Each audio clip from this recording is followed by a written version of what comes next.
Supreme কোর্টের নির্দেশ না থাকলেও লজিক্যাল ডিসক্রিপেন্সির পাশাপাশি নো ম্যাপিং ভোটারদের তালিকাও প্রকাশ করা হবে বলে জানিয়েছে নির্বাচন কমিশন। নো ম্যাপিং এবং লজিক্যাল ডিসক্রিপেন্সি যাদের আছে সেই ভোটারদের শুনানির জন্য ডাকা হয়েছে। সুপ্রিম কোর্টের নির্দেশে শুধুমাত্র লজিক্যাল ডিসক্রিপেন্সিদের তালিকা প্রকাশের কথা রয়েছে, তবুও নো ম্যাপিং ভোটারদেরও তালিকা প্রকাশ করবে নির্বাচন কমিশন। অন্যদিকে সুপ্রিম কোর্টের নির্দেশের পরে শুনানির সময়সীমা বৃদ্ধি করা হতে পারে বলে জানিয়েছে নির্বাচন কমিশন। প্রসঙ্গত, আগামী 7ই ফেব্রুয়ারি শুনানির শেষ দিন ছিল এবং 14 তারিখ চূড়ান্ত ভোটার তালিকা প্রকাশ হওয়ার কথা ছিল, কিন্তু কমিশন সূত্রে খবর শুনানির দিন বৃদ্ধি করা হতে পারে। তবে এখনই কোনো চূড়ান্ত সিদ্ধান্তে আসা হয়নি বলেই কমিশন সূত্রে জানা গিয়েছে। সুপ্রিম কোর্টের রায় মোতাবেক বুধবার নির্দেশিকা প্রকাশ করা হবে। চূড়ান্ত ভোটার তালিকার দিনও পিছিয়ে যেতে পারে। নমস্কার বন্ধু, আপনাদের সাথে আমি অনিমেষ। আপনারা এখন দেখছেন কুন্ডু টেলিকম ইউটিউব চ্যানেল। চলুন শুরু করা যাক আজকের আপডেটটি।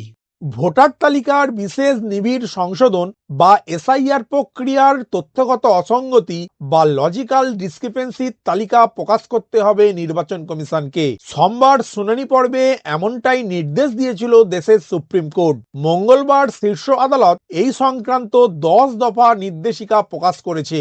তাতে বলা হয়েছে, 1. তথ্যগত অসঙ্গতি সংক্রান্ত তালিকা প্রকাশ করতে হবে গ্রামের ক্ষেত্রে পঞ্চায়েত ভবন, ব্লক অফিস এবং শহরাঞ্চলের ক্ষেত্রে ওয়ার্ড অফিসগুলিতে এমনভাবে প্রকাশ করতে হবে যাতে সাধারণ মানুষ দেখতে পান। 2. সম্ভাব্য ক্ষতিগ্রস্ত ব্যক্তিরা নিজেদের অনুমোদিত প্রতিনিধির মাধ্যমে নথি বা আপত্তি জমা দিতে পারবেন। ওই প্রতিনিধি বুথ লেভেল এজেন্টও হতে পারেন, তবে এর জন্য স্বাক্ষর বা আঙুলের ছাপযুক্ত একটি অনুমতিপত্র থাকতে হবে। 3.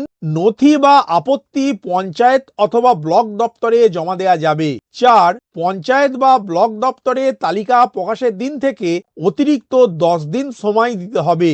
যারা এখনো দাবি, নথি বা আপত্তি জমা দেননি তাদের জন্যই এই বন্দোবস্ত।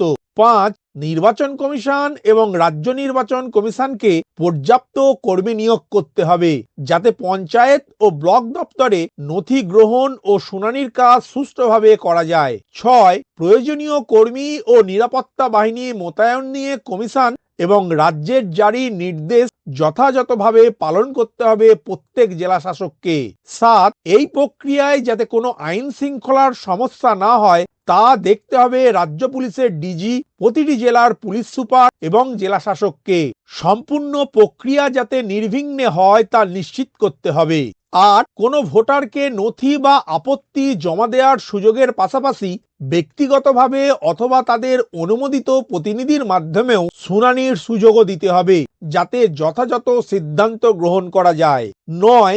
যে আধিকারিক নথি গ্রহণ বা শুনানি করবেন তাকে নথি গ্রহণের রসিদ বা নথির ফটোকপিতে সিল দিয়ে গ্রহণ করার কথা জানাতে হবে।